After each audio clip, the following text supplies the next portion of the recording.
My younger years was spent in North Hartford on Barber Street, the townhouses.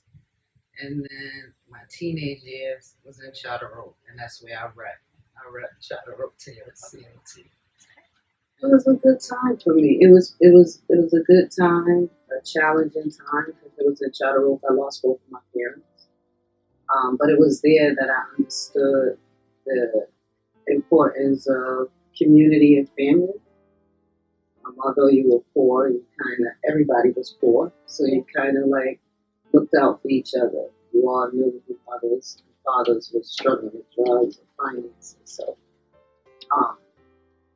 it was one of those things that were called bittersweet.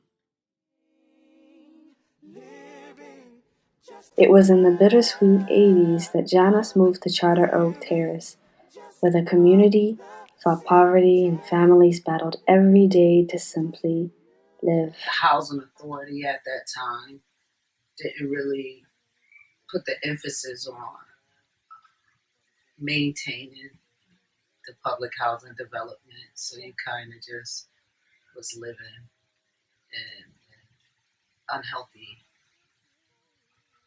situations and communities. Nobody had opportunities. You were like stuck on a fucking island in Charter Oak. For a little while, communities had hip-hop to hold on to. It wasn't, hip-hop wasn't about being an artist. It was about a culture. It was how you dress. It was how you moved. It was the clique you hung out with. It was the block you was repping. It was breakdancing.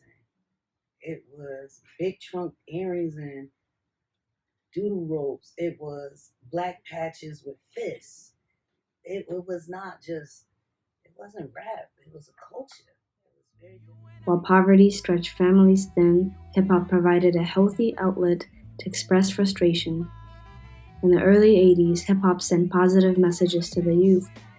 It brought the community together despite all their struggles. But I remember one day we had a battle we were supposed to do. My mother and father had started fighting, and I couldn't go.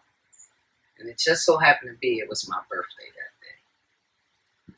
And they came back, and I can't remember if we won or lost the battle. And they had me a birthday cake. So it had said, "Happy Birthday, Juan." And it just meant so much to me. So if I had to think about like all of the battles, right, is that moment that reminded me that we was more than just a crew. We was a family.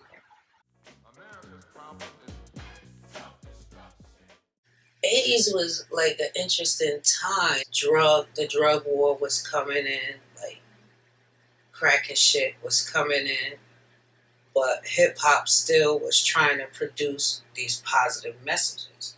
So it was these two things colliding. Right, it's just fucked up, and you just kind of didn't know like where all of these fucking drugs came from. Mm-hmm. It just kind of like, when it was happening all throughout the city of Hartford, like everybody, like Puerto Ricans, black, white, if you poor, you fucked up. Mm-hmm. It wasn't even about color at that point. This is the challenge, right? With the '80s drug dealers, say they was embedded in the community, right? Where the media and the police was calling them gang members, we was calling them brother, sister, cousin, auntie, uncle, or whatever. It's like a jungle sometimes. It makes me wonder how I keep from going. And I got caught up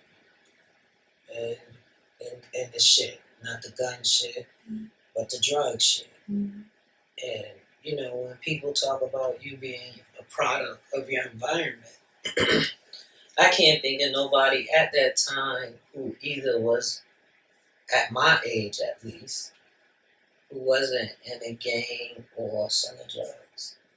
When the '90s came, I wasn't focused on hip hop no more. I was focusing on feeding my siblings and raising Amber. She was like 1 year old or some shit.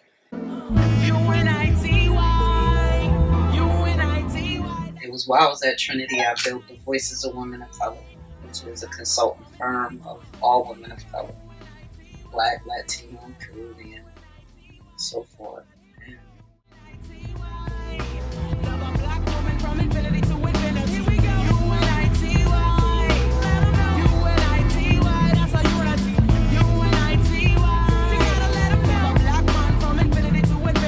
And instinct leads me to another flow.